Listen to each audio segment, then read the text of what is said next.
નમસ્કાર દર્શક મિત્રો, કનેક્ટ ગુજરાતના સીજી એક્સપ્રેસ ન્યૂઝમાં હું નીરવ પંચાલ આપ સૌનું સ્વાગત કરું છું। નજર કરીએ દેશ દુનિયા અને રાજ્યની તમામ ખબરો પર। વડાપ્રધાન નરેન્દ્ર મોદી બાદ કેન્દ્રીય ગૃહમંત્રી અમિત શાહ 3 દિવસ ગુજરાત મુલાકાતે આવી રહ્યા છે।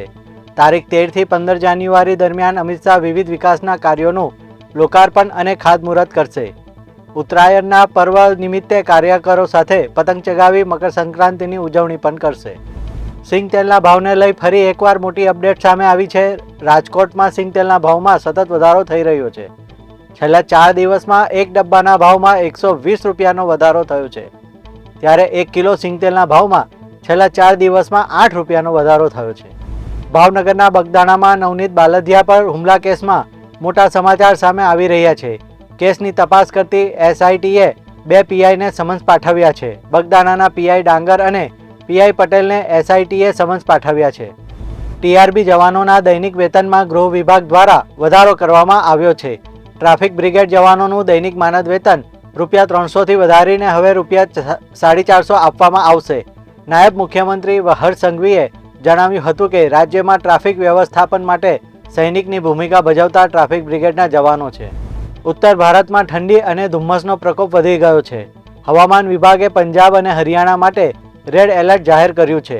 દિલ્હીમાં શિયાળાની ઋતુમાં સૌથી વધુ ઠંડી રાત નોંધાઈ છે, જ્યાં લઘુત્તમ તાપમાન 3.2 ડિગ્રી સેલ્સિયસ રહ્યું હતું। બિહારના પૂર્ણિયામાં એક ચોંકાવનારી ઘટના સામે આવી છે, જ્યાં એક યુવતી પર સામૂહિક બલાત્કારની ઘટના બની છે। અડધો ડઝન યુવાનોએ મહિલાનું અપહરણ કરીને તેને દારૂ પીવા માટે મજબૂર કરી અને આખી રાત તેના પર રેપ કરતા રહ્યા હતા। પીડિતાની હાલત અત્યારે નાજુક છે અને તે હોસ્પિટલમાં જીવન મરણ વચ્ચે ઝોલા ખાઈ રહી છે। પ્રધાનમંત્રી નરેન્દ્ર મોદીનું નવું કાર્યાલય તૈયાર છે। હવે તેને અંતિમ રૂપ આપવામાં આવી રહ્યું છે। એવી શક્યતા છે કે પીએમ મોદી આ મહિને તેમના નવા કાર્યાલયમાં સ્થળાંતર કરશે।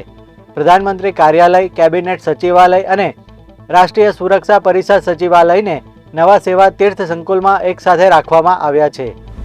પૂર્વ ભારતીય બેટ્સમેન શિખર ધવને તેની ગર્લફ્રેન્ડ સોફી સાઇન સાથે સગાઈની જાહેરાત કરી છે। ક્રિકેટરે સોમવારે તેના ઇન્સ્ટાગ્રામ એકાઉન્ટ પર એક ફોટો શેર કર્યો હતો। એવા અહેવાલો સામે આવ્યા છે કે આ કપલ ફેબ્રુઆરીના 3જા અઠવાડિયામાં લગ્ન કરી શકે છે।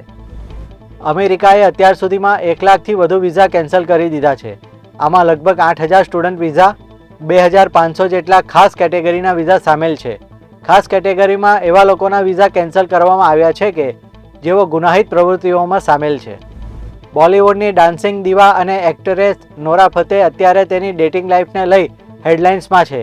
રૂમર્સ ફેલાઈ રહી છે કે તેને તેના સપનાનો રાજકુમાર મળી ગયો છે, જેમાં નોરા ફતેહી એક મોરક્કન ફૂટબોલરને ડેટ કરી રહી છે। તો આ હતા આજના કનેક્ટ ગુજરાતના સીજી એક્સપ્રેસ ન્યૂઝ। નવા સમાચારો અને વધુ અપડેટ્સ માટે તમે જોડાયેલા રહો કનેક્ટ ગુજરાત સાથે। ત્યાં સુધી મને રજા આપશો। નમસ્કાર।